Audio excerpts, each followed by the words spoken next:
പ്രതാപ എന്താ ടിന്നിനകത്തുള്ള പലഹാരം ഉണ്ടല്ലോ, അവളത് കവറിലാക്കി.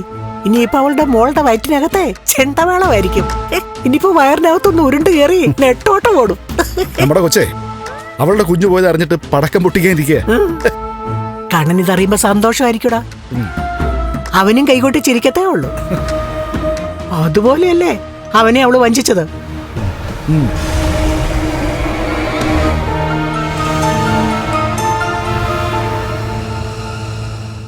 വരുന്ന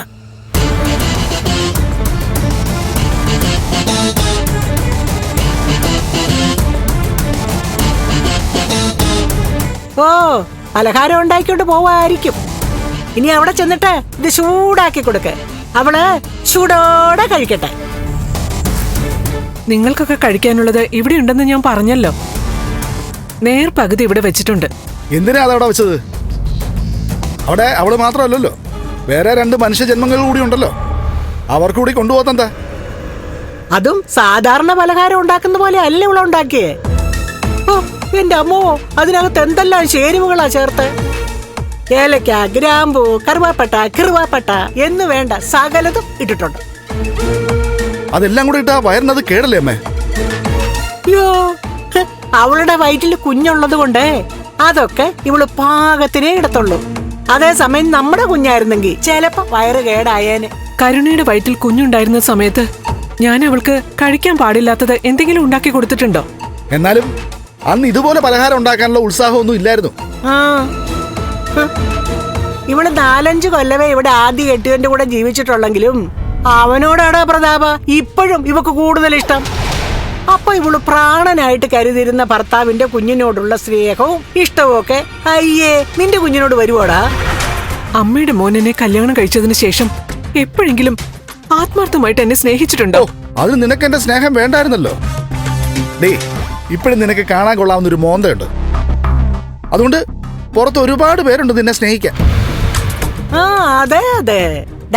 ഇവള് അമ്പലത്തിൽ ചെല്ലുമ്പോഴേ അവിടത്തെ പൂജാരിയുടെ കൂടെ ഒരുത്തനുണ്ട്. അവൻ പൂജയൊന്നും അങ്ങനെ ചെയ്യത്തില്ല. ഇവളുടെ പുറകിന് കിടക്കുവാ.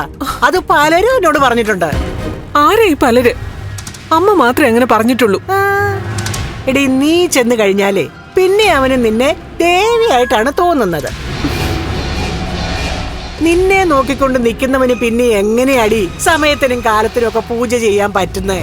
ഇവിടെ നിന്ന് അമ്മ എന്ത് വേണമെങ്കിലും പറഞ്ഞോ, പക്ഷേ പുറത്തു പോയി ഇങ്ങനെയൊന്നും സംസാരിക്കരുത്. ആ പാവ മനുഷ്യനും കൂടി അത് ചീത്തപ്പേരുണ്ടാക്കും. നീ പോയിട്ട് തിരിച്ചു വന്നില്ലെങ്കിലും എനിക്ക് കുഴപ്പമൊന്നുമില്ല കേട്ടോ. എന്തായാലും നീ നെഞ്ചിലേറ്റിക്കൊണ്ട് നടക്കുന്ന നിന്റെ മകളുടെ സ്വഭാവമൊക്കെ നിനക്കും കാണുമല്ലോ. കെട്ടിയാൻ ചത്ത ശേഷം അധികം വൈകാതെ നിന്നെ കൊണ്ട് ഇവളെ കെട്ടിച്ചു. അതുകൊണ്ടാണ് ഇവള് പേരുദോഷം കേൾപ്പിക്കാതെ ഇപ്പോഴും ഇവിടെ നിൽക്കുന്നത്. അല്ലെങ്കിലേ മകളുടെ പാരമ്പര്യം എന്റെ അമ്മോ ഇപ്പോഴും ഇവള് കാത്തു സൂക്ഷിച്ചേനെ. ഇതിനുള്ള മറുപടി ഞാൻ പറയുന്നില്ല. ആ പലഹാരം കഴിച്ചതിന് ശേഷം ഇതിനുള്ള ഉത്തരം രണ്ടാൾക്കും കിട്ടിക്കോളും. ഇവള് നോക്കുന്ന നോട്ടം കണ്ടില്ലേ? നമ്മളൊക്കെ ദഹിച്ചു പോണേന്നായിരിക്കും ഇപ്പോഴും ഇവള് ചിന്തിക്കുന്നത്. നീ ആദ്യമൊക്കെ നിന്റെ മോളുടെ കല്യാണത്തിന് എതിർത്തെങ്കിലും പിന്നീട് നിന്റെ മോളെക്കാളും നിനക്ക് സ്നേഹമായിരുന്നു നിന്റെ മരുമോനെ. ആ മരുമോനെ ജീവനോടെ കത്തിക്കുന്ന പ്രവൃത്തിയാണ് നിന്റെ മോള് ചെയ്തത്. എന്നിട്ട് നീ എന്താടി നിന്റെ മോളെ കുറ്റപ്പെടുത്താതെ? അങ്ങനെ കുറ്റപ്പെടുത്താനും മാത്രം തെറ്റൊന്നും എന്റെ മോള് ചെയ്യാത്തത് കൊണ്ട് തന്നെ.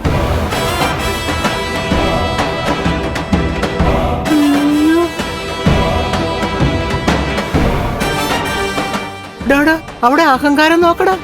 അവിടെ മോളെ കുറ്റപ്പെടുത്താൻ മാത്രമുള്ള തെറ്റൊന്നും ചെയ്തിട്ടില്ലെന്ന്.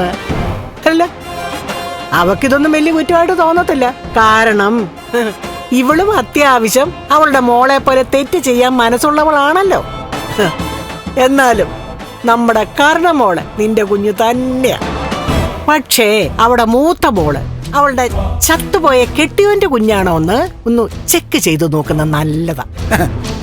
അവൾക്ക് ഇവളുടെ ഒരു ചായ ഉണ്ടമ്മേ. പക്ഷേ അവിടെ ഭർത്താവിന്റെ ചായയുടെയും പാലിന്റെയും കാര്യമൊന്നുമല്ല ഞാൻ പറഞ്ഞത്. നാണം കെട്ടവളുമാരാ. അല്ലെങ്കിൽ അവൾ ഈ പ്രായത്തിൽ ഇങ്ങനെ ഒരുങ്ങി ചമഞ്ഞ് നടക്കുവോ? നീ അവളും കൂടെ പോകുമ്പോഴേ നിന്റെ മോളാണെന്നേ അവളെ കണ്ടാ തോന്നത്തുള്ളൂ.